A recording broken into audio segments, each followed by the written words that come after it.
You're listening to the Rainmaking Podcast, hosted by high-stakes headhunter, author, and professional speaker, Scott Love. You're listening to the Rainmaking Podcast. My name is Scott Love, and this is episode 162. Thanks for joining me on this journey. I'm committed to bringing people that give you ideas that result in more sales and more client development opportunities. And I think we've got somebody that can help you get more interest from people when you're negotiating with them. Our guest today is Brian Will.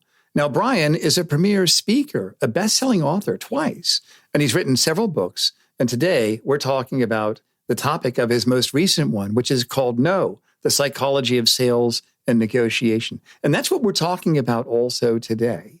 Make sure you listen to this show and pay close attention to it. And sometimes there are some episodes where I think that it's probably worth it to hear it again because you might miss something. There's a lot of content in this particular episode, and I hope you get some great ideas from my conversation with Brian today. Make sure you check out his links, order his book on Amazon. I put the link on the show notes. I highly recommend that. And connect with Brian also on LinkedIn. Thanks for listening. As always, this show is sponsored by Leopard Solutions, Legal Intelligence, Suite of Products, Firmscape, and Leopard BI.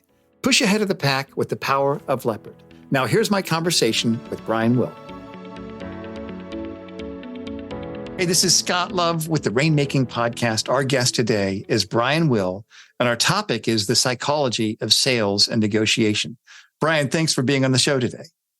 Scott, I'm excited to be here, man. The Rainmaking Podcast, this is awesome. Absolutely right. It's all about making it rain. And so tell me this, the title of your book, No, the Psychology of Sales and Negotiation, that's interesting to me. When you wrote this, what was going on in your mind? What was your goal in writing this book in terms of problems you wanted to help people solve in terms of getting business? You know, I've done sales training for large organizations for the past 20 years, trained sales teams anywhere from 5 to 100 people. And one of the things that we recognize in the sales process is that sales is about the psychology of the way the person that is thinking who's on the other end of the sales process. Right? Yeah, right. You have the salesperson, you have the customer. Mm-hmm. As a salesperson, if you can understand what the customer is thinking, what their human nature is, their natural reactions, how they're going to react to you, what their objections are, if you can understand the psychology behind what they're thinking, then you can build sales processes to overcome any objections you're going to get in that sales process before the client actually has them.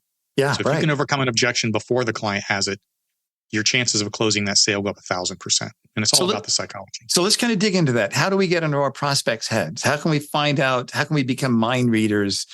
Just like that movie, What Women Want, that Mel Gibson was in. I'll never forget that. He's in the meeting and he's hearing what the client's prospects are thinking in the meeting, and he knows how to make that pitch. What if we could do that? Help us, Brian. Help us figure that out. How can we do that? I don't care what you're selling. And I've sold everything from individual insurance policies up to multi-million-dollar software packages. And here's the deal. Every sales process generally, no matter what your product is, has the same, we'll call it 4 to 5 to 6 objections. Yep. Every time you sell your product or your service, you're getting the same objections. And whether they're price or timing or whatever it is, we know what those objections are. If you've sold this for any period of time, you know what those objections are going to be. And so if we know what they're going to be, then we need to build a sales process around those known objections so that we can address and overcome them before the client can bring them up to you, before we get to the end of the sales process. I tell people all the time, if you're overcoming objections at the end of your sales process, you've already lost the client. Yeah, that's right. You need to have built a process around it. And that starts with what we call the very first objection, which is the biggest hindrance to people closing. And if they don't understand the very first objection, their chances of closing go down significantly.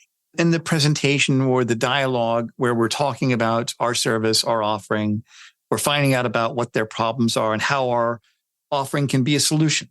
And they give us an objection. Is that really the one that we have to tackle the most then? If we can solve that, then we're home free. Is that what you're saying? Let's start with the first objection. This is in every product, every service, every salesperson. And by the way, when we talk about sales, remember the person on the other end of the sales process is just a person. Yeah. And I don't care if you're standing at IBM or at Alston Bird or whatever, you're still talking to a person. And that person has the same human nature, the same psychology as any other person out there, right? So don't get overwhelmed with the fact that it's a big company or it's something that you think is astronomically huge. You're still talking to a person. Okay. And we know that the first objection every person has is they generally don't like, nor do they trust salespeople. Yeah, right. This is the first objection, right? Mm-hmm. Because people are afraid of salespeople. They're afraid of being sold a product that they don't want, product that doesn't work, product that doesn't do what it says it's going to do, or a product that's overpriced. They're afraid of being sold. And they're afraid of the unknown in the sales process because people think salespeople have some magic voodoo that they're going to use on you to make you do something you don't want to do, right? Mm-hmm. So if they're afraid of being sold and they're afraid of the unknown, we know this is the very first objection, then the first time they lay eyes on you, the first time you open your mouth, a wall of mistrust is between you and that client. That's right. That's kind of an assumption, right? And if we know that wall of mistrust is there, then your job as a salesperson, before you ever pitch your product or try to convince them something, is to try to get that wall of mistrust down. Mm-hmm. And that wall of mistrust is based on a fear of being sold and a fear of the unknown. So how do we do that? How do we do that? Well, so typically I would say something like this. I would say, listen, Scott, I know you're interested in my product, but in order for me to move forward, I got to do a couple of things. And if you'll bear with me a second, the first thing I need to do is I'm going to have to ask you a whole bunch of questions. Okay. So just understand, we're just going to start asking you questions. And the point of asking you these questions is I need to figure out if what I'm selling will solve your problem. Mm-hmm. If what I have will fix what you need, and if we make that determination, then we'll move to the next step. And the next step is I'll start going over options and pricing. And then once we get through that, we'll make a determination of whether this fits with what you're looking for, if it's in the price range you need, and I'll let you decide if we're going to move forward. Mm-hmm. Now, is that fair enough? That's a good way to bring it forward. What if people give you an objection to that itself? Have you seen that happen? Like, well, I'm just not going to buy. We don't need to do this. How would you handle something like that? Well, it depends on how that lead came about, right? Did they call me or did I call them? Well, this is an inbound or an outbound. Did they send me a referral lead? Did they respond to my website? That question clearly depends on how I came into contact with this client. Okay. So let me ask you this then. For those people that are trying to find out what are the normal types of objections, what have you done with organizations to really get that data? Do you survey their clients? Do you reach out to their customers? What have you done to kind of find out what their objections are going to be? So we literally just talk to the sales force. We put them in a room. Give me your top folks, put them in a room. What are the objections you get all the time, right? What are the 4 top objections? Let's write them all down. Let's say, okay, these are the ones we're going to get almost 80% of the time. This is what we're going to deal with. And now let's figure out how to deal with them. Let's build a process around it, right? And I call this the 3 whys and a win, right? So if we're going into the sales process, I want to know why this person is shopping. That's number 1. Why they should buy your product and not your competition's product. Number 3, why should they buy it from you personally? What is it about your product that is better than the competition? What is it about you that makes them want to buy from you? So if I know why they're shopping, why your product, and why you, and the last one is I need to know when they're actually looking to purchase that product. If I can find out those 3 whys and a when, then I again start to overcome the objections. Like the objection is I'm not ready. Well, you just told me earlier that you need to get this done by September 1st. Well, I'm not sure I'm really looking right now. You told me this was your problem. And you also told me, by the way, we build this whole sales process, that my product or service is going to solve that problem. So that's an objection they're not going to be able to have with you because we've already overcome it during the fact-finding phase of the process. So I like this. Let me go over this again. The top 3 whys and a when. Why are they shopping? Why they should buy your product and not your competition's product? Why should they buy from you personally? And when are they looking to purchase? So I'd say like number 2 and number 3, those are things that people should train their people on really how to understand and how to articulate that in conversations. What do you think about that? So we do is we build what we call specific and general scripting in the sales process. Okay, specific. The beginning of the sales process is specific, right? I'm going to repeat. I need to ask you a bunch of questions. I'm going to go over your options. If we determine that my product can fit what you're looking for, I'll give you your options, your pricing, and then I'm going to let you decide, is that fair enough? That's a specific script we build based on your product or service you're selling. Mm-hmm. So that is an exact thing that you say every time. After that, based on your product or service and what it is, we start building in generalized questions, right? These are the questions we're going to ask. And those questions are based on the objections, right? Why are you shopping for this product? Have you shopped anyplace else? Have you talked to the competition? Oh, you talked to XYZ? I mean, they're a good company. They have a good product. Why didn't you buy that? Right. I never trash my competition. They're a good company. Why didn't you buy that? And people will tell you why they didn't buy it. And by the way, you're now overcoming an objection later on because I've already told you why they didn't buy the last one. That's great. So based on what you're telling me, And by the way, I never ask people a budget, ever, ever, ever, ever, ever. It's a terrible question, right?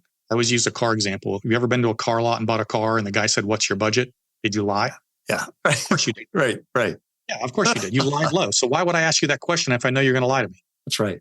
So I would say, listen, based on what you're looking for, I have a range of products that might go from $5,000 to $20,000. $5,000 is my very bottom low end, not a lot of benefits. $20,000 is my Neiman Marcus.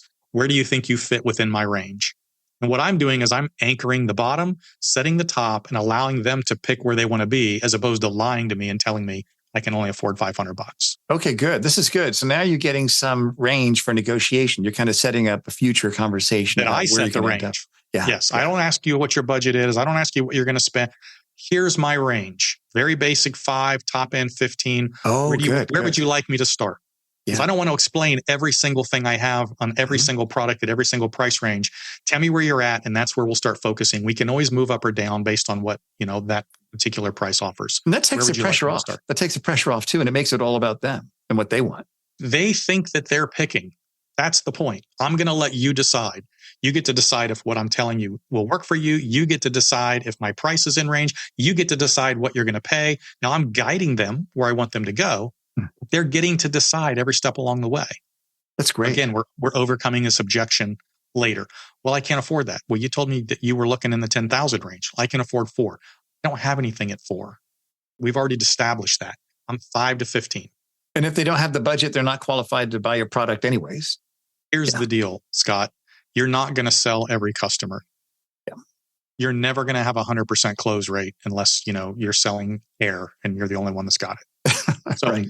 If we know that you're not going to sell every customer, by setting these parameters, by setting price ranges, by doing what we're doing, we're going to weed out people that can't afford your product and are going to waste your time. Why do you want to spend 30 minutes or an hour or 6 weeks or whatever your sales cycle is on somebody if they were never really a prospect anyway?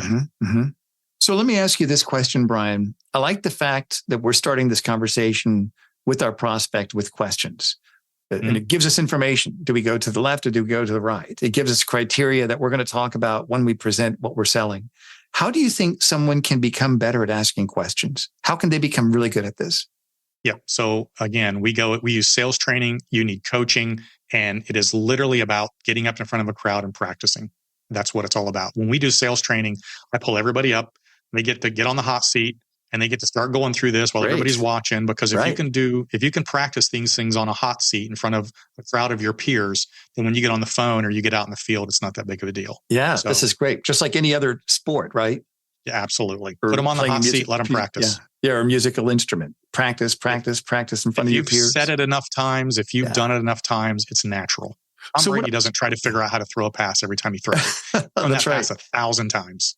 So what are some other big rocks in the bucket, so to speak, in terms of psychology of sales negotiation? I like this where we get that wall of mistrust. We try to bring it down. We plan before we have that meeting in terms of anticipating what their issues and their objections are going to be. And I like the 3 whys and a when. I think that's some really good structure that we can use. What are some other major areas that we should focus on in terms of psychology and sales negotiation?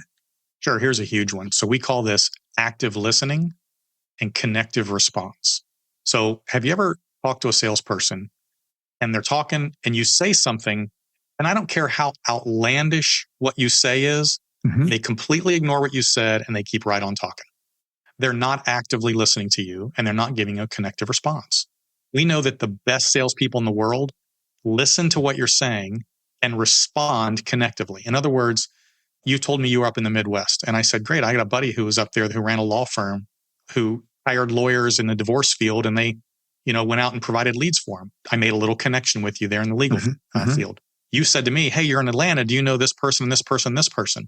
These are active listening and connective response. Okay, good. So I passed the test. That's excellent.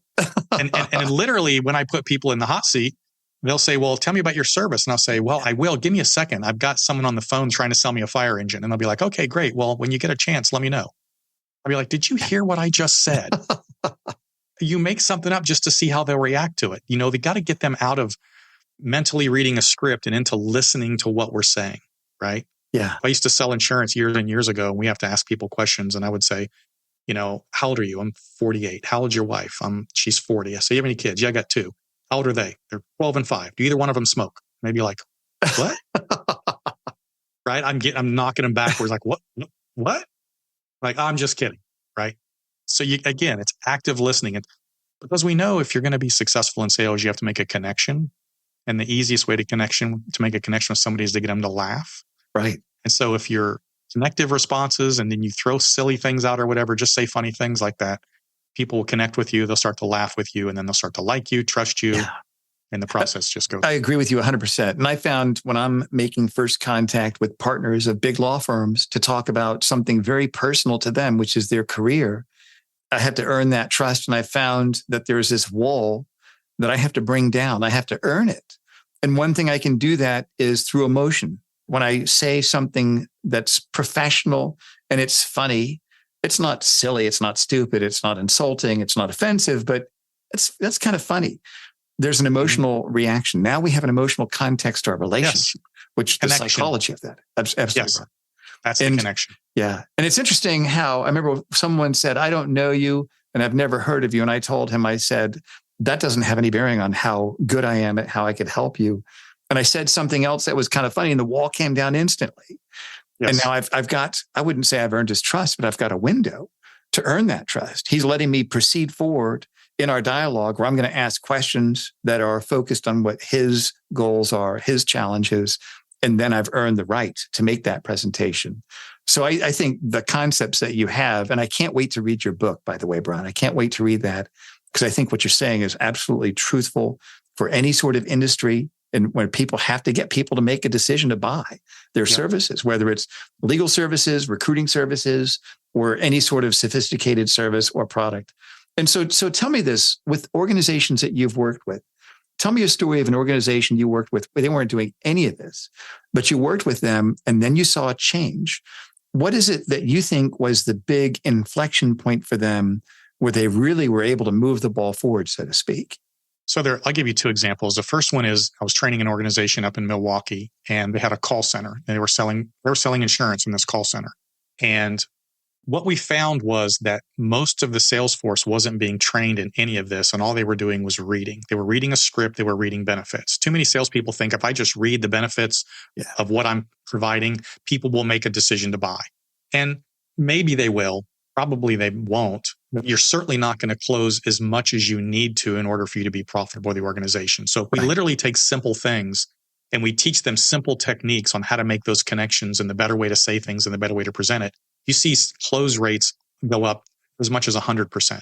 Right. So really, it's just getting in and teaching basics. Let's go to a high ticket item, right? I'll give you an example. And this is an organization that had bought one of my companies. I've sold a couple of companies in venture capital and one into private equity. Mm-hmm. My company gets acquired. I go to work for this company and we're selling technology, software packages. They're like $2 million software packages. And they had sent a team out to California to sell a software package. It was an enrollment platform.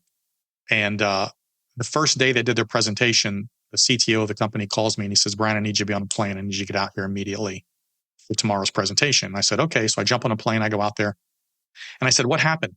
And he said, well, our head of development and our head of sales are up there just reading the script. They're up there just telling the benefits of this platform. And they're not, everybody in the audience was like a table of 8 people. They're just sitting there with their arms folded.